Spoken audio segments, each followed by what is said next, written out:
This KFAN podcast is sponsored by Builders and Remodelers, exclusive Twin Cities provider of Elements Windows. Get the highest quality windows at unmatchable value. Visit buildersandremodelers.com for more details. Let your imagination take flight with an AI-powered PC from Lenovo. Whether it's creating digital art, designing new software, or building a portfolio for a future career, our PCs are powered by Intel Core Ultra processors to help students unlock smarter learning and unleash their creativity. That's the power of Lenovo with Intel inside. All you have to do is choose the one that fits your passion. Head to Lenovo.com to shop AI PCs and find your perfect companion. Plus, get 5% off when you create an education account. Head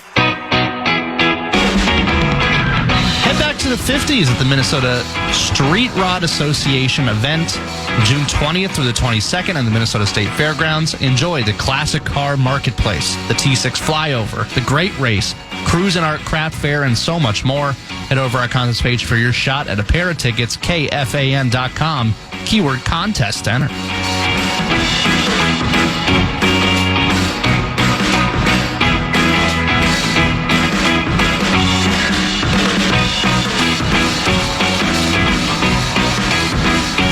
Couple 13-14 pass, Common Man Program. I'm Common, he's Brett Blakemore. My guess is Boomer Esiason would be rolling his eyes, shrugging his shoulders, and shaking his head. This story reads as follows. Denny Hamlin announced yesterday that he will not compete in this weekend's NASCAR Cup Series race in Mexico City, as he will focus on tending to his fiancée, Jordan, after the birth of their son on Tuesday. Hamlin will take a week off from driving the number 11 Toyota for Joe Gibbs Racing after earning 3 wins this season, the most recent of which came just a week ago in Michigan. Hamlin said in a statement, "We are happy to announce the birth of our son. Everyone's doing well. My main priority is to be there at home for Jordan and our family for the next few days when she's able to go home, and we transition to life as a family of 5. Sounds great on the surface. Great dad, great husband, right? Somebody's got to drive that car. This is NASCAR. Can't they put a car seat in it for the kid? I can see the fake laughter. And Do they have a little helmet on them? Yeah, too? Little tiny helmet. Do they make fire suits for infants? I don't know. I mean, the kids, he's not going to know that you're not there. Your wife will get over it. You were there for the other 2, I think, right? I'm pretty disappointed in Denny Hamlin. Hamlin had been on baby watch over the past 2 weeks, said earlier this week on his podcast, actions detrimental. That it would be very difficult for him to travel to Mexico if his son was not born by a certain point, citing the logistics and complications that come with international travel that would make it more difficult for him to go back and forth between the home and the racetrack. You don't need a passport to get into Mexico, do you? I thought you do, but I guess I don't know. I've never been to Mexico. I have no interest in going to Mexico. Whether I cross the border legally or illegally, I have no interest in going to Mexico. I never have. If you were a NASCAR driver, would you go to Mexico? If that's where the race was, I would probably go, I suppose. Hamlin said it's one thing when you're in Michigan, you're an hour and a half flight away, there's no customs. I fly right into the airport. It's not that in Mexico. I certainly can't leave until we have a baby.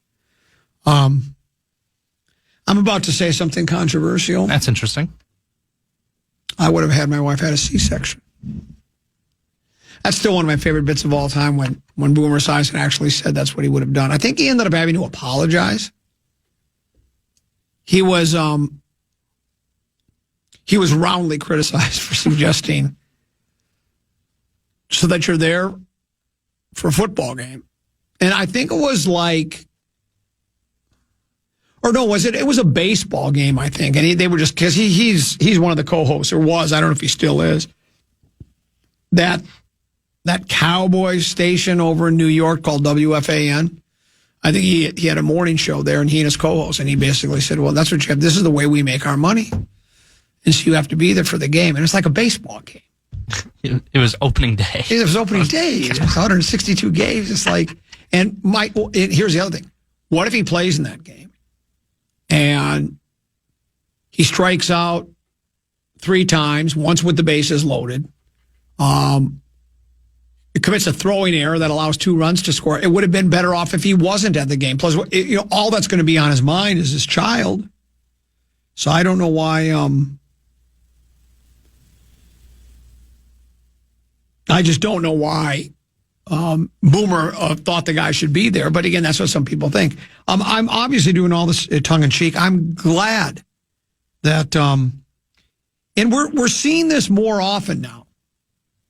The Denny Hamlins of the world saying, you know what? It's just an auto race. It's just just opening day in Major League Baseball. Joe Flacco did it for Game 2.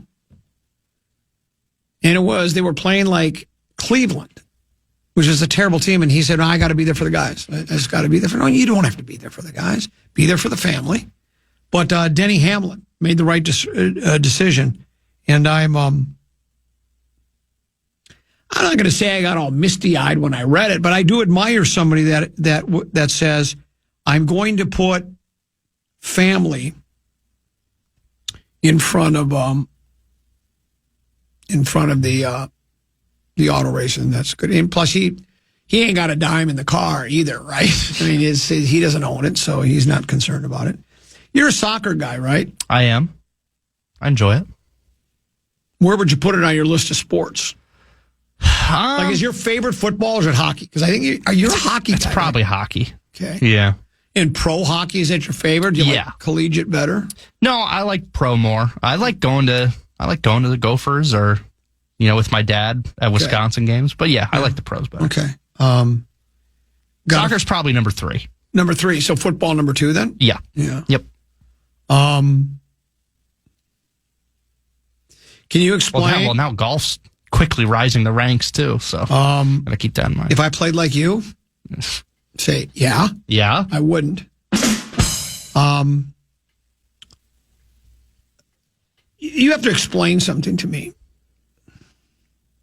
What's happened to the United States men's national team?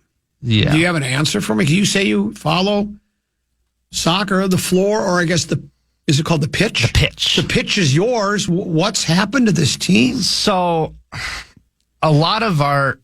How do you lose 4-0 to Switzerland, a team that basically is neutral? They're not even trying to win, and you lose 4-0. So, a lot of our A team, or you see this a lot, where they're playing in... We have more... Is that our A team? No, It wasn't. I would say that's like our C team, maybe. A lot of our A guys decided this summer we don't really need to play. Like this tournament that they're about to play, the Gold Cup, kind of has been a backup tournament for 5 years now. Not a lot of people play their A team at that tournament, so they're thinking, we just played 50, 60 games over in Italy and England or wherever in Europe. We don't need to. We're fine. And we're not qualifying for the World Cup. We already auto-qualified because we're hosting it. There's really nothing there. My back hurts or whatever. So they're mailing it in, is what you're telling me. Essentially this summer, yeah. And soccer only gets 2 months off, maybe. Not like, football here where you get a whole 3/4 of the year off, practically. You're not going to compare the grind of the NFL season to soccer. You just run around the field. I'm just saying that simply the time of the season is longer. I'm not physical toll. I'm not saying, but the time of the season you have to be in shape. The whole time. I'm not comparing it to the physical grind and the. All right, okay, just making sure. I know because I can debate that with you. I mean, and certainly Tennessee may be listening. 90. The committee is a soccer game. 90 minutes. It is, and then it can be more, right? If they have that, what do they do at the end? If it's the add time, yeah. I still have never understood why they do that. But it's weird. Yeah, but basically, the A guys are not. Some of them are out, and then so we're playing guys that play in the MLS, and these other European teams they're playing it. They have to qualify for the World Cup, so they're playing all their A guys, and then that's what happens when you play top top players that from Europe against MLS players, you get a 4-0 L that you have to sit with. This is the first time that the United States men's national team has lost 4 consecutive games since 2007. Yeah. This proud team, its legacy and its legend being embarrassed. They're now winless in 7 straight matches against European teams. That's a better stat than that's bad. It sounds like, and I don't want to put words in your mouth, but with what, and I really wasn't listening to what you said. I was just waiting for my turn to talk. You're excusing this performance because we're already in. Well, we're in. Oh, it wasn't even it's like our C team. That's what's going to happen. I'm just not surprised by it at all. All right. Yeah. So, in other words, I shouldn't start panicking yet. I wouldn't. Because I was starting to panic a little bit about this. About this United States men's national team. What tournament are they waiting for next? The World's? The Gold Cup is this summer, which is kind of irrelevant. Next summer, though, is the World Cup. That's the big one. That's what everyone's preparing for. The United States has never won the World Cup, have they? We have not. But we're hosting it. So, during the abyss. Well, that's a nice little... That's like moral victory stuff. Hang a banner for that. Let me ask you this. Has the United States men's national team, have they even sniffed a World Cup? I mean, have they ever, don't they have pool play? Is it all the same in soccer? You have pool play, and then you advance, and then you start going to quarters and semis and finals. Has the United States ever? They've made it to the semifinals, but that was back in, 1930. They consistently make it to, the round of Sweet 16, essentially. Sometimes the Elite Eight. Why do we even bother? Maybe we should. I'm calling for the abolishment of the United States men's national soccer team. We'll break. We'll come back with a little distat lat here in the fan. Head over to our contest page at KFAN.com. Enter for your chance to win a 2-night stay at Breezy Point Resort for 4, including golf. All thanks to Custom One. That's KFAN.com. Keyword contest center. I've stayed at Breezy Point before. Have you? I have not. Never been. Home to Deacon's Lodge and White Birch, as well as the traditional course, Breezy Point.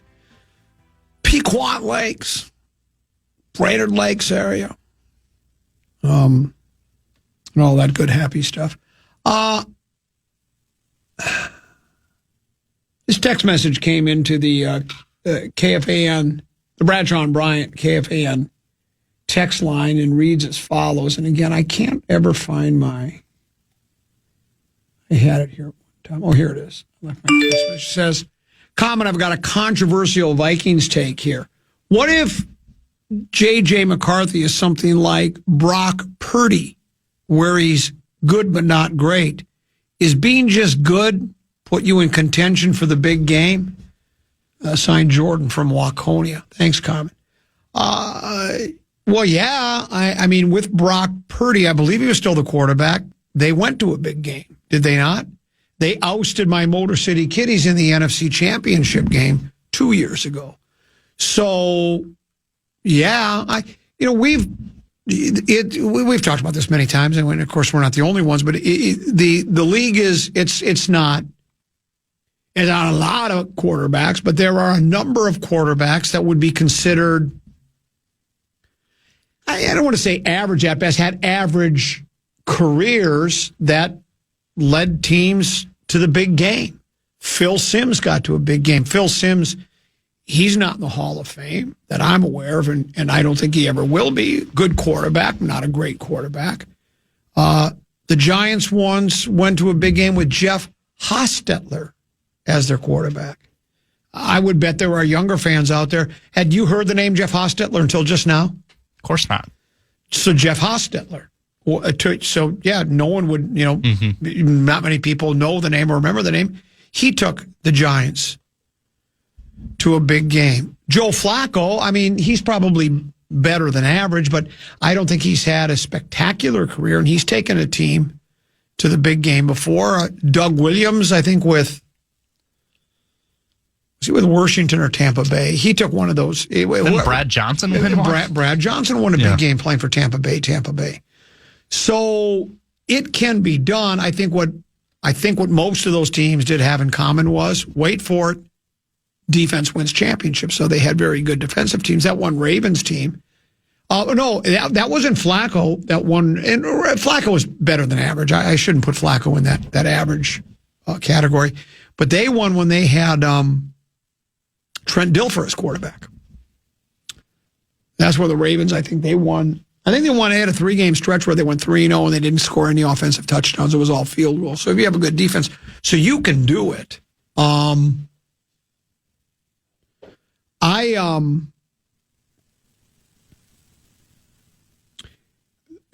Purdy was Mr. Irrelevant, the last guy taken in the draft.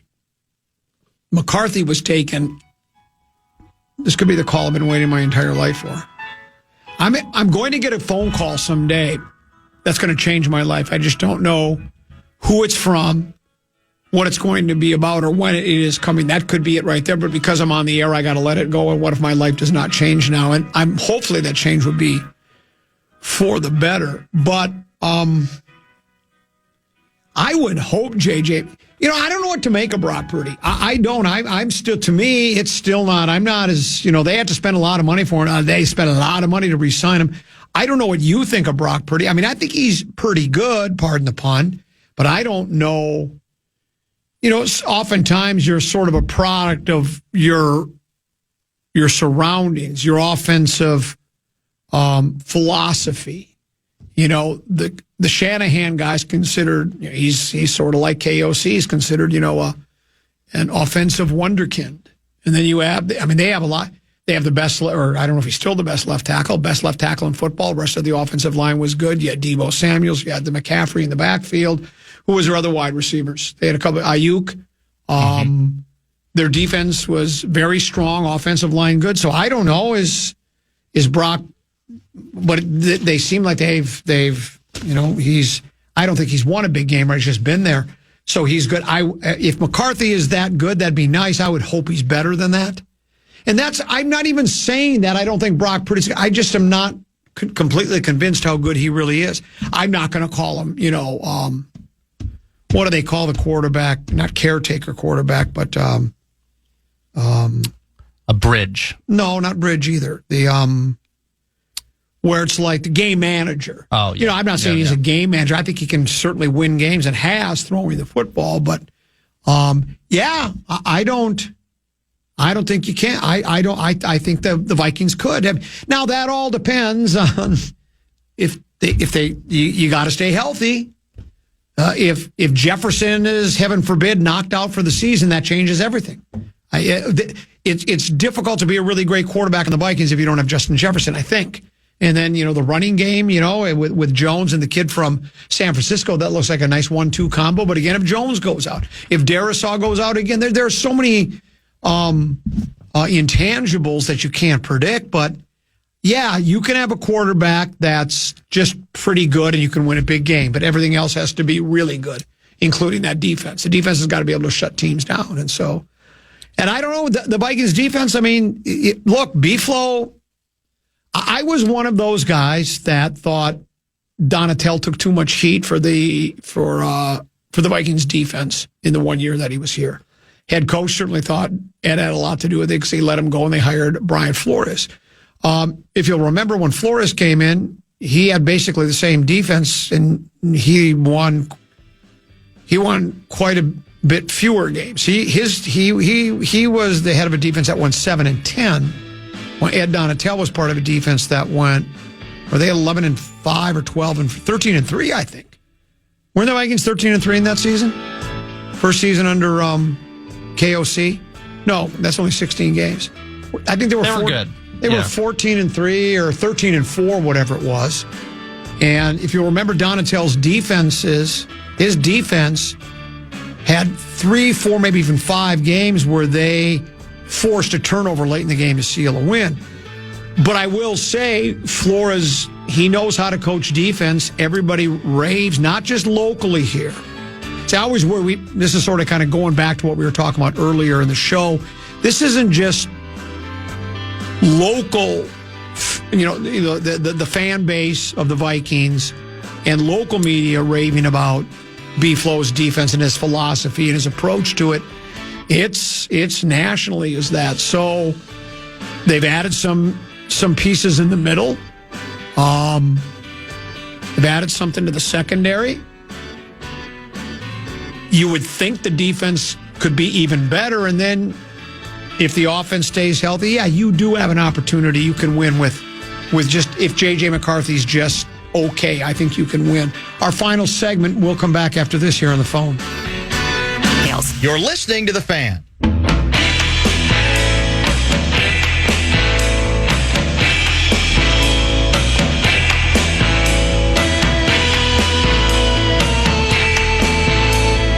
No vibe? All done today. Let's do one anyways. Joe Bonamassa. Go ahead. Joe Bonamassa. Barry Manilow. And James Taylor together again for the first time in one location. So, earlier today... Sounds like a heck of a concert. Yeah, that sounds like a heck of a concert. I might want to go with some friends. Sponzi and Lawrence tied for the lead at 4 under. That's where Spawn was after round one. He bogeyed a hole early in his second round, then rebounded with the birdie. Sammy Burns shoots a 65. He's one shot back in third at -3. Griffin at -2. Victor Hovland had a nice day today. He is at 1 under par. We'll keep you posted throughout the day, I'm sure. Tomorrow, live from the Meadows at Mystic Lake, Tee to Green, we'll have Ron Green. He is a brilliant writer for a Global Golf Post, a weekly golf, I guess you would call website, online. I guess online is what you'd call it, an online prescription, and I think you'll like it. I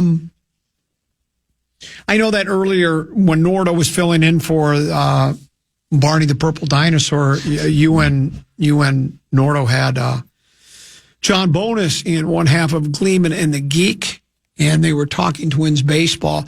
I just heard bits and pieces of it over the overhead speakers. Didn't sound in the part I heard. It didn't sound like that John Bonus was real optimistic about the Twins for in a couple of different cases, including I don't know what I feel like he didn't expect much at the trade deadline. Would that be accurate? Were you listening or just waiting for your chance to talk? I don't know. There was a little bit of waiting for my chance to talk, but yeah, it's rare for him to not be. And I love Bonus. I love when he comes in. Great dude. I'm doing only minor ripping. He usually is an optimistic type of guy. He likes to sing the praises of this club. He does. He does. Not so much today. So He's it was a little bit more reserved. Well, yeah. He's ripped him with me.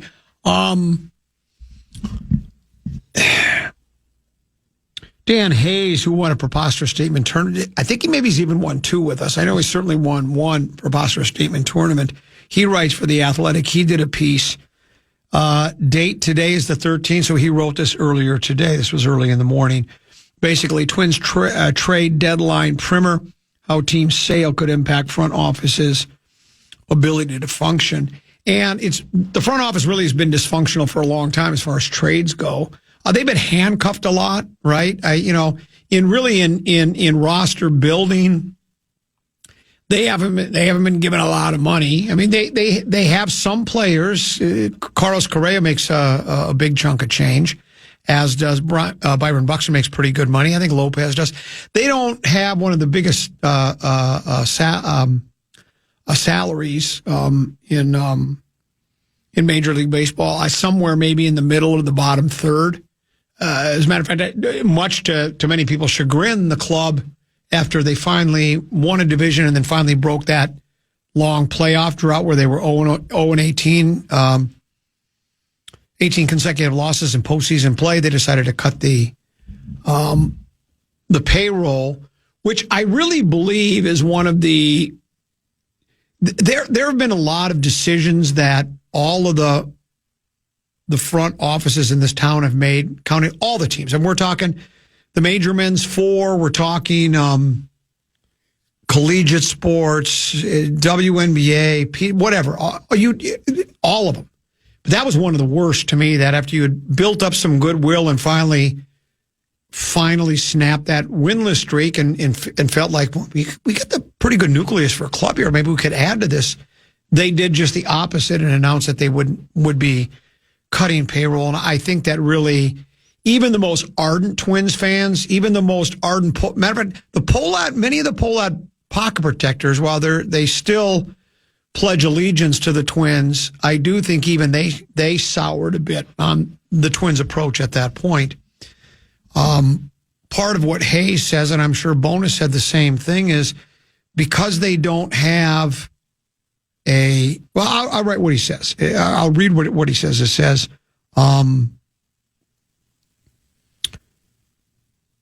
though there are recent indications that the club is attempting to regroup and attract new potential buyers, because remember the Ishbia character was going to buy it, then he decided to stick with it. He owned a portion of the White Sox and put more money into that franchise. It says the guess here is that potential suitors are continuing to balk at ownership's $1.7 billion asking price, with a work stoppage looming after the 2026 season and concerns about the team's broadcast revenue situation. What this uncertainty means for the ability of the Twins front office to add salary at the deadline, or far less likely reduce it, remains to be seen. At this point, it's safe to assume the Pollard family will remain in charge of the club through the end of July, and that a sale won't be finalized until after the deadline, unless someone ponies up rapidly. First of all, is $1.7 billion really a sticking point with any would-be buyer? I think I read, could you look up value of the Twins baseball team, what they're worth? Because I thought it was like $1.5 billion. If you have the means, the wherewithal to spend $1.5 billion on a team, maybe because if what's the balking point on this? If one did you find it yet? Yeah, so that's the number that's being tossed around as 1.5. Okay. The AI overview says valued between 1.5 and 2. So let's say it's 1.5. Is really 1.7? You go, no, it's a little rich for my blood. Anybody that wants to buy this team, I would think that's. I don't know if I believe that. And I'm not saying that anybody's misleading us or that anybody's making it up as they go along, because I think that's just the general consensus. Consensus is that that's too much money for this team.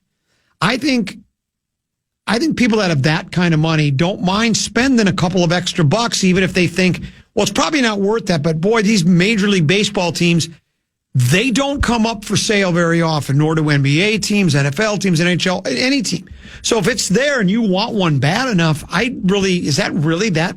I don't believe it, and I won't believe it until a would-be owner, someone that says, I was very interested, but when they said $1.7 million, I decided to take my money elsewhere. I don't believe that. I think someone would pay that kind of money. My guess is they're asking for probably closer to that $2 billion.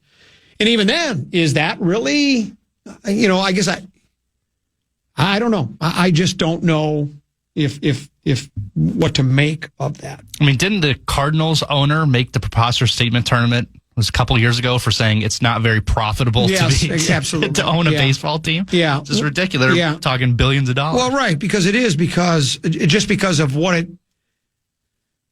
how the value of a franchise, just grows. I don't know unless somebody can again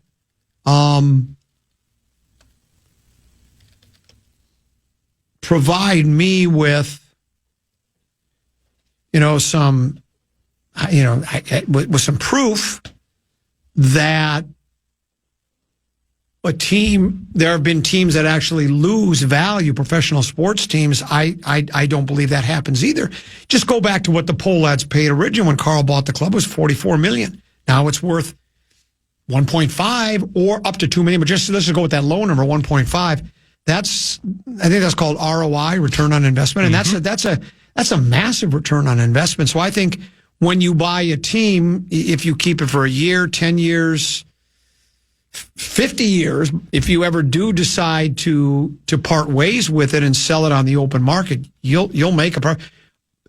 I think what did Red McComas buy the Vikings for? Did he buy it for $600 million or sell it for $600 million? I don't remember. I think whatever he made a large profit, and whatever the Wolves paid for, it's worth much more than that right now.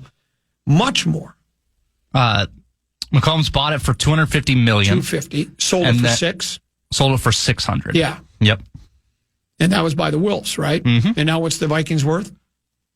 I would say probably close to the Twins, if not more. Let's see.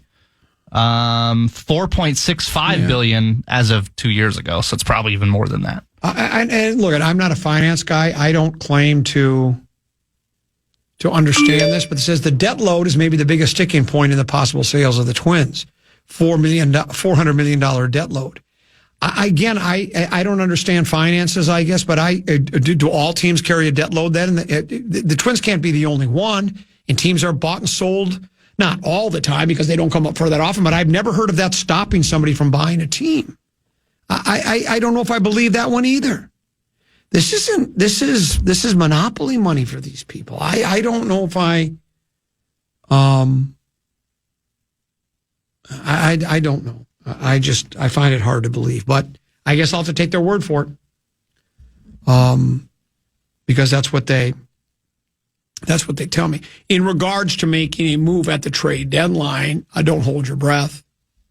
Especially, I would think that the Lopez injury hurts for two reasons. One would be he was, if not your best pitcher, there are some that think Joe Ryan has leapfrogged over Pablo Lopez as the best pitcher on the team. And you could make that argument. As a matter of fact, I think Joe Ryan might be pitch in, pitch out, inning in, inning out, game in, game out, a better pitcher than Pablo Lopez, though they're very close 1-2s. But now with Lopez out probably until, at the earliest, he'll be back in August and out until September. And we had the stats earlier in the show from Bobby Nightingale, Fish Wrap Factory West Side. Since in the 7 or 8 games that Lopez is out, the Twins' starting staff has had a 7.07 ERA. It's atrocious. It's mind-boggling how bad it is. And so if this continues where we can't get anything out of Ober anymore because his velo is down, I don't know what we can expect from Simeon Woods Richardson. He started as the 5th starter on the top club when the season started, struggled so badly he was demoted to St. Paul. Then when Zeb Matthews got hurt, he was reinstated, brought up to the big club, and he was just hideous, as Meat Sauce would say, in his first start. Now, that might just be one, but there was a reason he was sent down. And the David Festa guy, I don't think he's fared very well either. He's very young. You're not certain what you're going to get from him.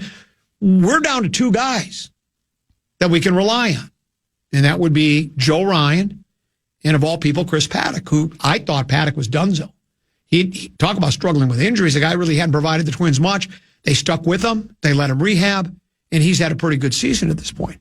So if you look at the condition of the starting staff, and we're not tearing the cover off the ball offensively either. We've had our stretches, but this has not been a team that's been very consistent. Why would you, in your wildest dreams, feel like the Twins would go out at trade deadline and trade to try and reinforce the club with some quality players, whether it's an everyday player? I know we talk about having another outfielder, right-handed hitting outfielder, I think is what Bonus was talking about, or getting another relief pitcher, getting another starter. To me, that's nonsense. They're not going to do that. They've never done it before. Why would they do it now, particularly when they're trying to sell the team? The only argument you could make, and I think esteemed columnist Fish Wrap Factory West Side Jim Suhan brought this up in a piece, and I tended to agree with this, that if you have a team on the market that's really good and is in postseason play and looks like they can make a push to a World Series, that becomes pretty exciting for a would-be owner. I mean, would you rather own, if you had an opportunity to own a team, would you rather own the Kansas City Chiefs or the Buffalo Bills or the Carolina Panthers or the Jacksonville Jaguars, right? You'd say, Give me the Chiefs and the Bills. I got a ready-made winner right here. There's nothing I have to do. Pay the price, have the team, look at it. It's really good. So with the Twins, it's like, well, you know, if the team just continues to go in the tank, and now you're trying to say, well, your team's injury riddled. There's no real hope. They're not going to make postseason play. They're not. They certainly are now. I'd balk at $1.7 billion now, I guess. So I just don't expect them to. I just don't expect them to do anything significant. They might make one of those. What do you call them? I guess just meaningless trades, or one of those that's almost like almost making a trade just to make a trade for trade's sake. You bring in a relief pitcher that's from another team that's got a 4.2 ERA, and you need a right-hander or you need a lefty, because you need to go out and get a lefty. I was like, oh, there's a reason he was available for trade, because that team's not any good and he wasn't doing a good job, and you expect him to resurrect his career in a short period of time. I don't believe it. You know what the talking point's going to be from the Pohlad pocket protectors? What is that? When Pablo gets healthy, when he comes back, that's just like making a big trade at the deadline. Well, yes, that's the addition that we've been looking for. That's exactly right. Yeah, here it is. It says, whether it is true or not, I don't know, but I heard they want $1.5 billion. I heard that the sticking point is that nobody wants to pay. It's supposed to be $400 million loan against them, and they want the new team owner to take over, but the new owners are unwilling to do that.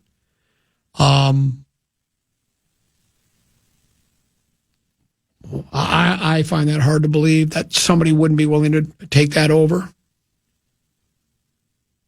Figuring as if you pay $1.7 billion for the club, in about 10 years from now, it's going to be worth about $4.8 billion. Why would you balk at that? I don't believe people balk. Maybe I'm wrong. I guess they must be, because people keep sending me the same email with the same point.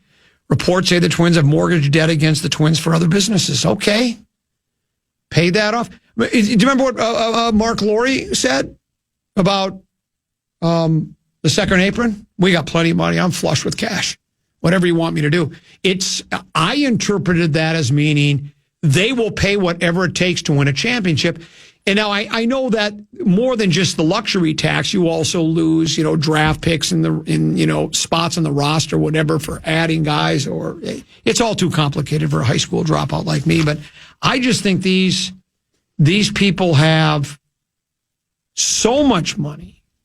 These would-be owners, people that are in the market to buy a professional sports team, I just find it hard to believe that would be the sticking point, and that they would say, "I'm not going to buy the team because of $400 million debt." I don't believe it. And again, I deal in very small amounts of money. I think I've told you my checking account's down to $65,000, so I have some issues right now in my life. And so, there's enough people that have the money that they want. But anyway, I just trade deadline again. I would not hold your breath. What do you got going this weekend? I'm gonna try and get out at some point if it stops raining. Yeah. Oh, you mean golfing? Yeah, that'd be nice. Where would you play? Little this, little that. Heard you were out at a Posh and Tony course the other day. Boy, you're living large, man. I wish I were you. It wasn't bad. Thanks for your help today. I do great job appreciate it. Yeah, and thanks for having me. That'll do it for us. We're back. I'll be broadcasting. I'll be on property at the Meadows at Mystic Lake tomorrow for Tee to Green with Paul Peterson and Craig Warrion. Don't forget, Ron Green of Global Golf Post will join us. He's at... what do we call the golf course again? Oh, Oakmont. Yeah, he's there right now. Stick around. Big Ticket and JG, they're next here on The Fan. Wherever you are. Listen back to any of Common Man's programs by podcasting on the iHeartRadio app or KFAN.com. Want to feel more creative but don't have the right laptop? Lenovo.com can help. Look through our legendary lineup of AI-powered PCs and devices and find the one that fits your passion. Our PCs powered by Intel Core Ultra processors, as well as cutting-edge AI tools, allow students to focus, learn, and create with ease. That's the power of Lenovo with Intel inside. Plus, college students and teachers can get 5% off their order. Shop now on Lenovo.com. The future's waiting, and it needs you.